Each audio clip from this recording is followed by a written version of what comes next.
Buenos días. Hoy vamos a ver el tema número 5 correspondiente al Corpus Juris Civilis, Justiniano y su obra codificadora.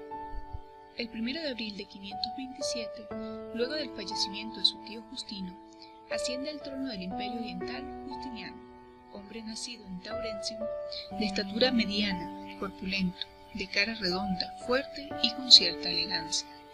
Fue emperador desde el año 527 al 565. A su llegada, el Imperio de Occidente se encontraba en condiciones desastrosas. Por ello, Justiniano se propone reconstruirlo en todos los ámbitos. Para ello, se hizo acompañar de los hombres más capaces. Tuvo una actuación notable en el área artística, por las grandísimas construcciones entre las que se destaca la iglesia de Santa Sofía. Dictó, además, una serie de resoluciones que encauzaron al imperio por nuevos rumbos sociales y económicos. Pero su más conocido logro fue su vasta labor codificadora. Intentó con éxito, y auxiliado por Triboniano, reunir en códigos las leyes y el ius. Esta compilación constituye un monumento incomparable de síntesis legislativa histórica que ha aportado inmensos valores y beneficios a la cultura jurídica. A decir de Camus, logró vincular íntimamente su siglo con el pensamiento jurídico moderno. La obra codificadora de Justiniano está representada por el Código Antiguo o primitivo Codex Justinianeo de abril de 529, la Digesta Sive Pactemtae del 533, las Institutas del 533 y las novelas Constituciones post-códice del año 534 y 565. Estas últimas fueron compiladas con posterioridad. A este conjunto de trabajos jurídicos se le ha denominado como Corpus Juris Civilis, nombre dado en 1583 por Dionisio Gotofredo en Ginebra. Antes de esta fecha se conocía como Código Justinianeo.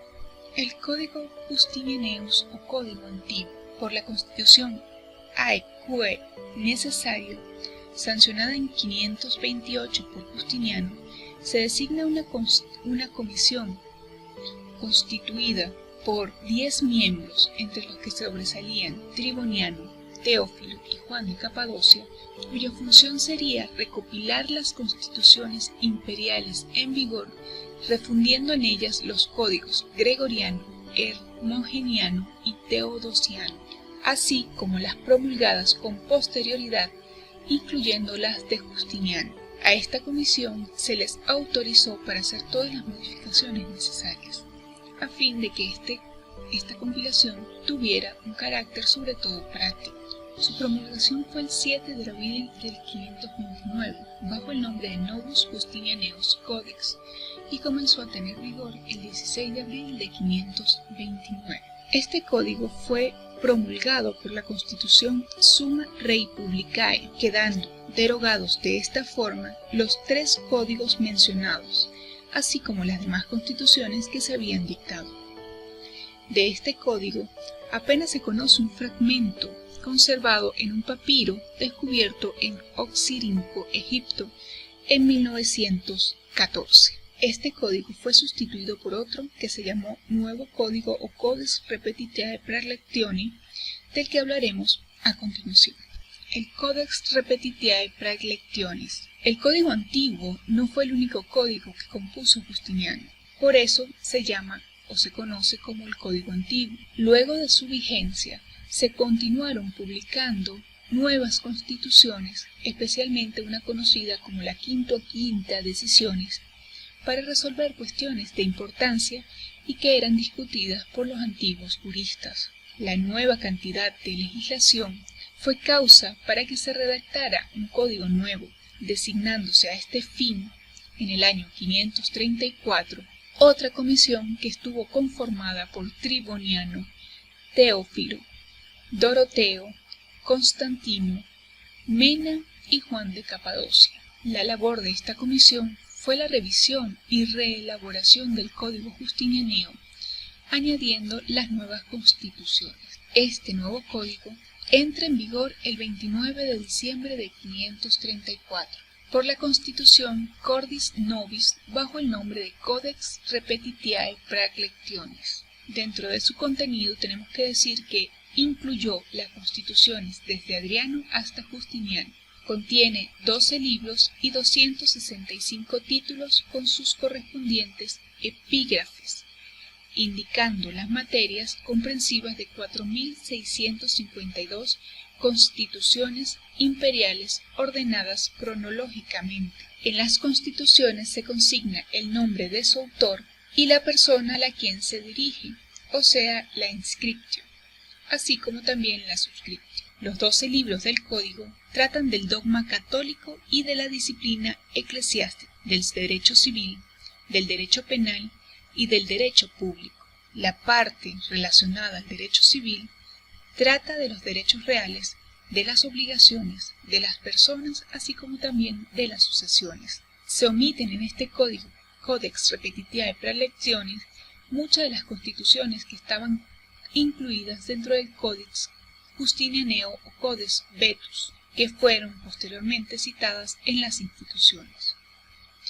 A la cabeza de cada constitución imperial aparece el nombre del emperador que la dictó y el de la autoridad o particular a la que estaba dirigida, es decir, la inscriptio, hallándose a su final la fecha en que fue sancionada, la suscriptio.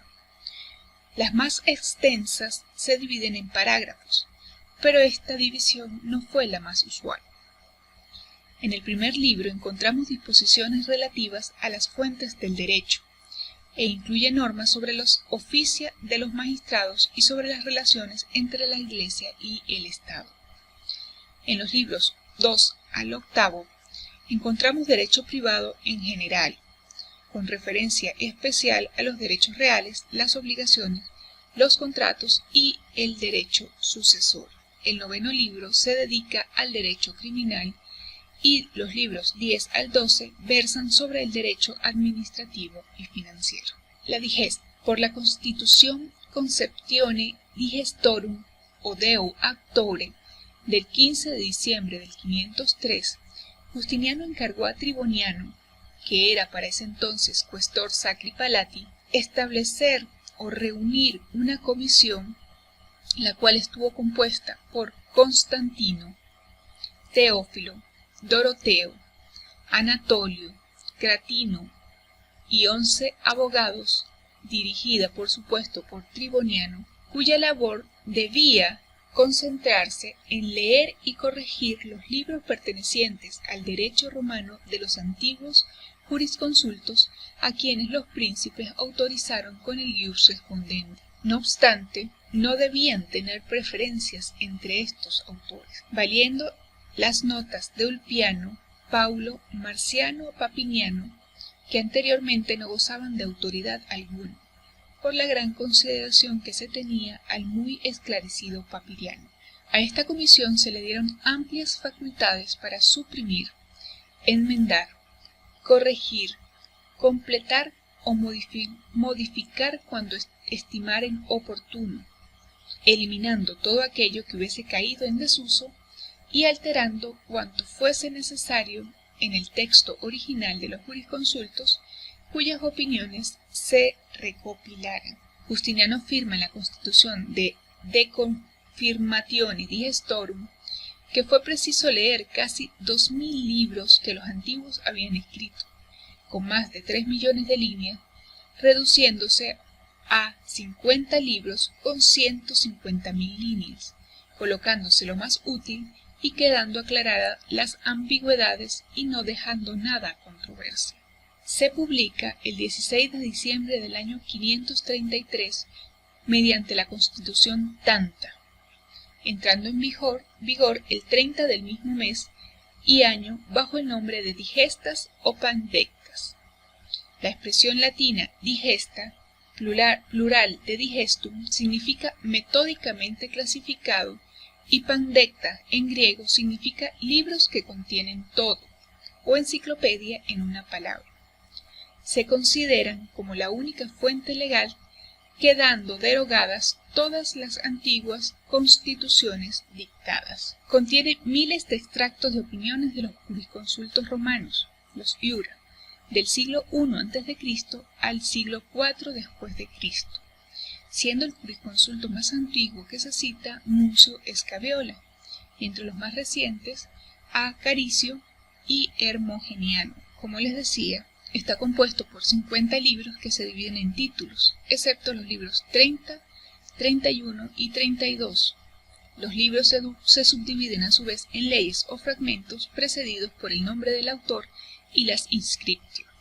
La primera parte, es decir, los libros 1 al 4, contienen nociones generales del derecho y todo lo relativo a la jurisdicción e introducción de la instancia. La segunda parte, es decir, los libros 5 al 11, o la parte de Iudicis, tratan de la doctrina general de las acciones, de las que tutelan la propiedad y los distintos derechos de algunas acciones especiales como la ley Aquilia, de la proveniente del estado de indivisión, entre otras. La tercera parte, los libros 12 al 19, Pars de Reu, reproduce las disposiciones del edicto referente a la rebus creditis, agregando las rúbricas sobre los contratos. La cuarta parte, los libros 20 al 27 o umbilicus, comprenden las instituciones complementarias de los contratos como el derecho hipotecario y los medios de prueba, abarcando además temas de derecho de familia como el matrimonio, la dote, la filiación y la tutela. La parte quinta, es decir, los libros 28 al 36 de Testamenti et Codicili, versan sobre la herencia y los legados. La parte sexta, libros 37 al 44, se refieren al procedimiento de la bonorum possession y lo concerniente al derecho de propiedad y posesión en general. La parte séptima, los libros 45 al 50, contienen normas sobre obligaciones verbales y los fiadores de las obligaciones, sobre los delitos públicos y privados y las penas, así como acerca de las apelaciones en los juicios, terminando con dos títulos que incluyen reglas interpretativas de la codificación. Ante la rapidez con la que la comisión citada procedió a llevar a cabo una enciclopedia de tal magnitud del derecho romano, los romanistas han tratado de explicarse cuál fue el método o sistema que emplearon los compiladores en la redacción del digesto. La opinión que tiene más seguidores es la expresada por Blum en el siglo pasado, y que sostiene que los compiladores distribuyeron en 4 grupos las obras de derecho que iban a utilizar.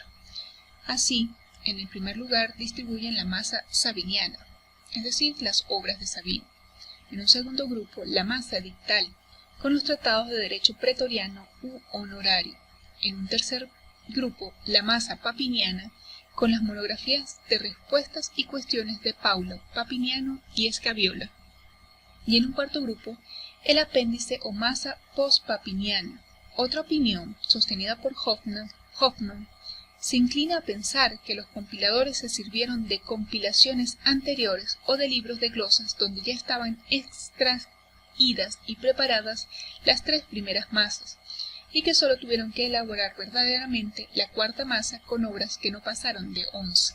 El autor Peter, en 1913, sostuvo que el digesto no es producto del estudio directo de las obras que aparecen en los fragmentos, sino reproducciones de una obra similar de carácter privado, hecha en los años anteriores a Justiniano, con el fin de ser utilizada en las escuelas y que se denominó el predigesto. Esta opinión ha sido combatida por Rotondi, Francisci y Lenner, las institutas. Era necesario redactar una obra jurídica de carácter elemental que tuviera por contenido el derecho vigente, tomando como modelo las antiguas instituciones, especialmente las de Cayo, para dedicarlas a la juventud que se iniciaba en el conocimiento del derecho. Esta concepción la tuvo Justiniano, anunciándola en la Constitución Deu Actore, por la que se designó una comisión compuesta por Triboniano, Teófilo y Doroteo. La labor era la redacción de una obra jurídica de carácter elemental que tuviera por contenido el derecho vigente. Los comisionados cumplieron su misión en breve tiempo, pues se publicaron las instituciones, el 21 de noviembre del año 533 por la Constitución Imperatoriam Majestatem, recibiendo fuerza de ley en la Constitución Tanta del 30 de diciembre del año 533. La base principal de las instituciones se encuentra en los Commentaris Quatuor de Gallo, o sea, las instituciones, las res quotidianae del mismo, así como también hizo uso de otros compendios elementales como las instituciones de Marciano, Florentino, Urbiano y Paula, con todo el derecho en vigor implantado por las constituciones y que había sido recopilado en el Digesto. Las instituciones de Justiniano se dividen en 4 libros, y estos en títulos. Después se subdividieron en párrafos, lo mismo que el Digesto. El libro primero se ocupa del derecho y su división, de las personas, de la justicia y del derecho de los tutores y de los curadores sospechosos. El libro 2 versa sobre las cosas, su división, los modos de adquirir la propiedad, los derechos reales sobre cosa ajena y los testamentos, los medios para adquirir el dominio, de la división de las cosas o de los codicilios. El libro 3 contiene los principios que regulan la sucesión ab intestatus, los modos de disolver las obligaciones y los contratos. El libro 4 se ocupa de las acciones de las obligaciones. Las novelas. Después que Justiniano compiló el Ius y las leyes, se dictaron nuevas disposiciones legislativas de trascendencia, tanto en el derecho público como en el derecho privado. Son célebres las novelas número 118, 127, 115, 18 y 22. Todo esto porque ellas establecen reformas radicales en el derecho sucesorio y familiar. Estas nuevas constituciones no fueron compiladas oficialmente, a pesar de haber sido esta la intención de Justiniano. Algunas de estas nuevas leyes se redactaron en latín, pero generalmente predominó la lengua griega, correspondiendo las mayorías de ellas a los años 534 al 546. Las colecciones de estas novelas que conocemos son 3. El Epítome Juliani, que es una colección ciertamente de carácter privado que se debe a Juliano, del cual tomó su nombre. Consta de 124 novelas ordenadas cronológicamente, de las cuales las 25 es igual a la 120 y la 68 a la 97. La más antigua del año 535 y la más moderna del 555. Se estima que esta colección fue hecha en tiempos de Justiniano porque se le llama Noster Imperator y se destinó a los países de lengua latina, particularmente Italia, conservando en el occidente toda su autoridad hasta el siglo XI. Por otra parte encontramos Liber Authenticorum, es una colección de 134 novelas que Inerio y su escuela creyeron era el texto oficial de las novelas en Italia. Comprende las novelas desde el año 535 al 556, estando ordenadas cronológicamente hasta la 127, traduciéndose al latín las griegas, aunque muy defectuosamente. El carácter de esta colección es muy dudoso, pues algunos autores, como Zacarías, consideran que fue oficial por haber sido ordenada por el príncipe. Otros, por el contrario, afirman que fue una colección de índole privada. Igualmente encontramos la colección griega, colección de 169 novelas ordenadas cronológicamente hasta la 120, pero después se colocan sin método y con gran confusión. Algunas de estas constituciones no son de Justiniano, pues corresponden a Justino II, como la 140, 144, 148, 149, y otras a Tiberio II, es decir, la 161, la 163 y la 164. Tengo que hacer mención de las interpolaciones.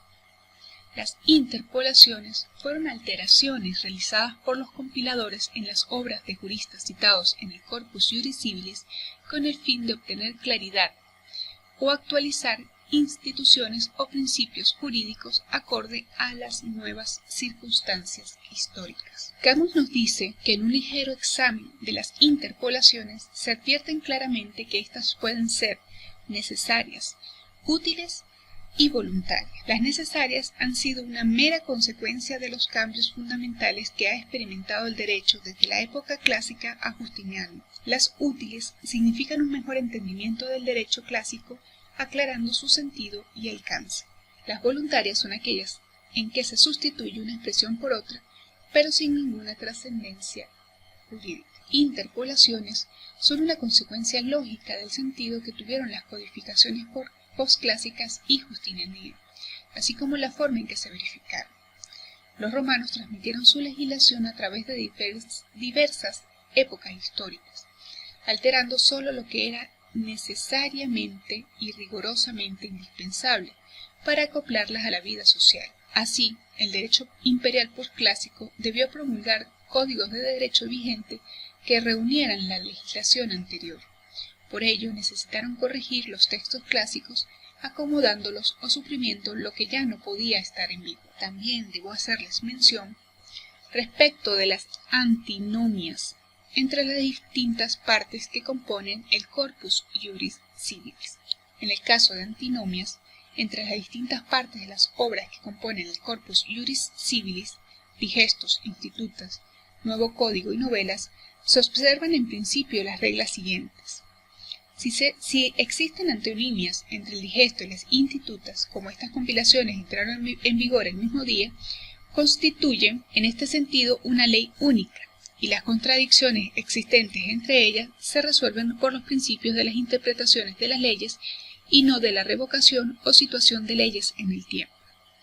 Si la antonimia existe entre el digesto y las institutas y el nuevo código, como este fue promulgado después de estas compilaciones, se deroga, por tanto, en la parte en que hay contradicción al digesto o las institutas, en virtud del principio de que la ley posterior revoca a la ley anterior. Si la antonimia es entre el digesto y las institutas, y el código y las novelas, tienen preponderancia estas últimas, en virtud de la regla ya citada de que la ley más reciente en fecha revoca a la anterior.